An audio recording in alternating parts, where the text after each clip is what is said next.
નમસ્કાર, દિવસભરના તાજા સમાચારોમાં તમારું સ્વાગત છે। તમારી સાથે હું છું પિનલગીરી ગોસ્વામી। સમાચારો વિસ્તારથી જાણીએ એ પહેલા મહત્વના સમાચારો ઉપર એક નજર। નમસ્કાર મિત્રો, આજની વિડીયોમાં વાત થશે કેજરીવાલને આંબેડકરથી નફરત છે તેવું ભાજપે જણાવ્યું છે। ત્યારે આગળ વાત થશે ભારતીય કપલને અમેરિકામાં એન્ટ્રી ન મળી। આગળ વાત થશે સ્પાની આડમાં દેહ વ્યાપારનો પર્દાફાશ। ત્યારે વાત થશે ચેમ્પિયન ટ્રોફી 2025ની ટિકિટ આ તારીખથી મળવાની શરૂ થશે। આગળ વાત થશે જામનગરમાં દારૂની મોટી હેરાફેરી ઝડપાઈ ગઈ છે। ત્યારે આગળ વાત થશે પીએમ મોદીએ ડોનાલ્ડ ટ્રમ્પ સાથે ફોન ઉપર વાતચીત કરી હતી। ત્યારે આગળ વાત થશે મકસૂદે મુકેશ બનીને યુવતી સાથે દુષ્કર્મ આચર્યું છે। આગળ વાત થશે 100 કલાકમાં 300 ઓર્ડર રજૂ કર્યા છે તેવું ટ્રમ્પે જણાવ્યું છે। ત્યારે આગળ વાત થશે 5 વર્ષ પછી ફરી શરૂ થશે કૈલાસ માનસરોવર યાત્રા। ત્યારે આગળ વાત થશે ધોરણ 12 વિજ્ઞાન પ્રવાહના વિદ્યાર્થીઓ માટે મહત્વના સમાચાર સામે આવ્યા છે। ત્યારે આગળ વાત થશે સીએમ આતિશીએ ચૂંટણી કમિશનરને પત્ર લખ્યો છે। હવે મિત્રો સમાચારો વિસ્તારથી। દિલ્હીના સીએમ આતિશીએ મુખ્ય ચૂંટણી કમિશનરને પત્ર લખ્યો છે। તેમણે આરોપ લગાવ્યો છે કે ભાજપના ઉમેદવારો તેમની કહેવાતી યોજના માટે મહિલાઓની નોંધણી કરી રહ્યા છે, જેમાં તે મહિલાઓને રોકડ રકમનું વિતરણ કરશે અને તેમને ઘર અને જમીનના અધિકારીનું વચન આપશે। તેમની પ્રવૃત્તિઓ એમસીસી માર્ગદર્શિકાનું સ્પષ્ટ ઉલ્લંઘન કરે છે। હું ચૂંટણી પંચને તાત્કાલિક પગલાં લેવા માટે વિનંતી કરું છું। મિત્રો, અન્ય મહત્વના સમાચારની વાત કરીએ તો ધોરણ 12 વિજ્ઞાન પ્રવાહના વિદ્યાર્થીઓ માટે મહત્વના સમાચાર સામે આવ્યા છે। પ્રાયોગિક પરીક્ષા માટે હોલ ટિકિટ ઓનલાઈન મૂકવામાં આવી છે। ધોરણ 12 વિજ્ઞાન પ્રવાહના વિદ્યાર્થીઓની હોલ ટિકિટ ડાઉનલોડ થવાનું શરૂ થઈ ચૂક્યું છે। એટલે કે 27 જાન્યુઆરીથી બોર્ડની વેબસાઇટ પરથી પ્રાયોગિક પરીક્ષાની હોલ ટિકિટ ડાઉનલોડ કરી શકાશે। 6 ફેબ્રુઆરીથી ધોરણ 12 વિજ્ઞાન પ્રવાહની પરીક્ષાઓની પણ શરૂઆત થઈ રહી છે। મિત્રો, અન્ય મહત્વના સમાચારની વાત કરીએ તો 5 વર્ષ પછી શરૂ થશે કૈલાસ માનસરોવર યાત્રા। કૈલાસ માનસરોવર યાત્રા ફરી શરૂ થવા માટે જઈ રહી છે। ભારત અને ચીનના વિદેશ સચિવો વચ્ચે 2 દિવસની વાટાઘાટો બાદ મુલાકાત ફરી શરૂ કરવાનો નિર્ણય લેવામાં આવ્યો છે। બેઠકમાં બંને દેશો વચ્ચે સીધી ફ્લાઇટ શરૂ કરવાનો પણ નિર્ણય લેવામાં આવ્યો છે। તમને જણાવી દઈએ કે જૂન 2020માં ભારત અને ચીન વચ્ચે ડોકલામ વિવાદ બાદ આ મુલાકાત બંધ કરવામાં આવી હતી। મિત્રો, અન્ય મહત્વના સમાચારની વાત કરીએ તો 100 કલાકમાં 300 ઓર્ડર।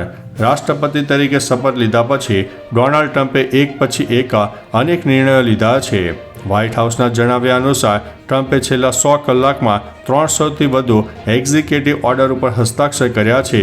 એવું કહેવાય છે કે ટ્રમ્પનું 100 કલાકનું પ્રદર્શન રાષ્ટ્રપતિના અત્યાર સુધીના 100 દિવસના પ્રદર્શન કરતાં વધુ છે। આ 100 કલાકમાં અમેરિકામાં $1.1 ટ્રિલિયન વધુનું રોકાણ થયું છે। મિત્રો, અન્ય મહત્વના સમાચારની વાત કરીએ તો મકસૂદે મુકેશ બનીને યુવતી સાથે દુષ્કર્મ આચર્યું। રાજ્યમાં વધુ એક લવ જેહાદનો કિસ્સો સામે આવ્યો છે। આણંદમાં મકસૂદે મુકેશ બનીને યુવતી સાથે દુષ્કર્મ આચર્યું હોય તેવી ઘટના પ્રકાશમાં આવી છે। લગ્નની લાલચ આપીને પરણી શકશે। 5 વર્ષ ગેસ્ટ હાઉસમાં દુષ્કર્મ આચર્યું હતું। આરોપીએ વિડીયો વાયરલ કરવાની ધમકી આપી હતી। આ જાણ્યા બાદ યુવતીએ આણંદ શહેર પોલીસ મથકમાં ફરિયાદ નોંધાવી છે। પોલીસે ગુનો નોંધીને આરોપીની ધરપકડ કરી છે। મિત્રો, અન્ય મહત્વના સમાચારની વાત કરીએ તો પીએમ મોદીએ ડોનાલ્ડ ટ્રમ્પ સાથે ફોન ઉપર વાતચીત કરી। પ્રધાનમંત્રી નરેન્દ્રભાઈ મોદીએ સોમવારે અમેરિકાના રાષ્ટ્રપતિ ડોનાલ્ડ ટ્રમ્પ સાથે ફોન ઉપર વાતચીત કરી। ટ્રમ્પ રાષ્ટ્રપતિ બન્યા પછી બંને નેતાઓએ પહેલીવાર ફોન ઉપર વાતચીત કરી। આ ફોન કોલમાં બંને નેતાઓ વચ્ચે ભારત અને અમેરિકા સંબંધો અંગે ચર્ચા થઈ હતી। ક્વાડની આગામી બેઠકની સાથે બંને વચ્ચે ઘણા વૈશ્વિક મુદ્દાઓ ઉપર પણ ચર્ચા થઈ હતી। મિત્રો, અન્ય મહત્વના સમાચારની વાત કરીએ તો જામનગરમાં દારૂની હેરાફેરી ઝડપાઈ છે। જામનગરના શહેરના ગોકુલનગર રડાર રોડ વિસ્તારમાંથી દારૂની હેરાફેરીનો પર્દાફાશ થયો છે। પોલીસે એક નારિયેળ પાણીની દુકાનમાંથી ગેરકાયદેસર વિદેશી દારૂનો જથ્થો ઝડપી પાડ્યો હતો। સામે આવેલી માહિતી અનુસાર દુકાનમાંથી 44,500 રૂપિયાનો વિદેશી દારૂ ઝડપાયો છે। પોલીસે આ 3 આરોપીઓને ફરાર જાહેર કર્યા છે અને તેમની શોધખોળ કરી છે। પોલીસે પ્રોહિબિશન એક્ટ હેઠળ ગુનો નોંધીને વધુ તપાસ હાથ ધરી છે। મિત્રો, અન્ય મહત્વના સમાચારની વાત કરીએ તો ચેમ્પિયન ટ્રોફી 2025ની ટિકિટ આ તારીખથી મળશે। ચેમ્પિયન ટ્રોફી 2025ની મેચો પાકિસ્તાનમાં યોજાવાની છે। આ બધા માટે ટિકિટ 28 જાન્યુઆરીથી પાકિસ્તાનના સમય મુજબ બપોરે 2 વાગ્યાથી ઉપલબ્ધ થશે। ક્રિકેટ ચાહકો બીજા સેમીફાઇનલ સહિત 10 મેચની ટિકિટ બુક ખરીદવા માટે નોંધણી કરાવી શકશે। પાકિસ્તાનમાં યોજાનારી મેચોની જનરલ ટિકિટ 1000 પાકિસ્તાની રૂપિયામાં શરૂ થશે। પ્રીમિયમ સિટિંગ ટિકિટ 1500 પાકિસ્તાની રૂપિયાથી શરૂ થશે। મિત્રો, અન્ય મહત્વના સમાચારની વાત કરીએ તો સ્પાની આડમાં દેહ વ્યાપારનો પર્દાફાશ। ભરૂચમાં આવેલા દહેજ બાયપાસ રોડ પર સ્પાની આડમાં દેહ વ્યાપારનો પર્દાફાશ થયો છે। બાયપાસ રોડ પર આવેલા રંગ પ્લેટિનમ કોમ્પ્લેક્સમાં હની સ્પાના નામે દેહ વ્યાપાર ચાલતો હતો। એ ડિવિઝન પોલીસને આ અંગે અગાઉ 11 અરજીઓ મળી હતી। પોલીસ તપાસમાં બહાર આવ્યું છે કે સ્પાના માલિક ઇશિપ્ત અરુણ પટેલ નવજીવન સોસાયટીમાં રહે છે। પોલીસે તેમની સામે ઇમોરલ ટ્રાફિકિંગ એક્ટ હેઠળ ગુનો નોંધીને તપાસ હાથ ધરી છે। મિત્રો, અન્ય મહત્વના સમાચારની વાત કરીએ તો ભારતીય કપલને અમેરિકામાં એન્ટ્રી ન મળી। એક ભારતીય કપલને B1 અને B2 વિઝિટર વિઝા પર તેમના બાળકોને મળવાનું હતું, પરંતુ રિટર્ન ટિકિટ ન હોવાથી તેમને અમેરિકામાં પ્રવેશવા પર પ્રતિબંધ મુકાયો હતો। એરપોર્ટ પરથી જ તેમને ભારત પરત મોકલાયા હતા।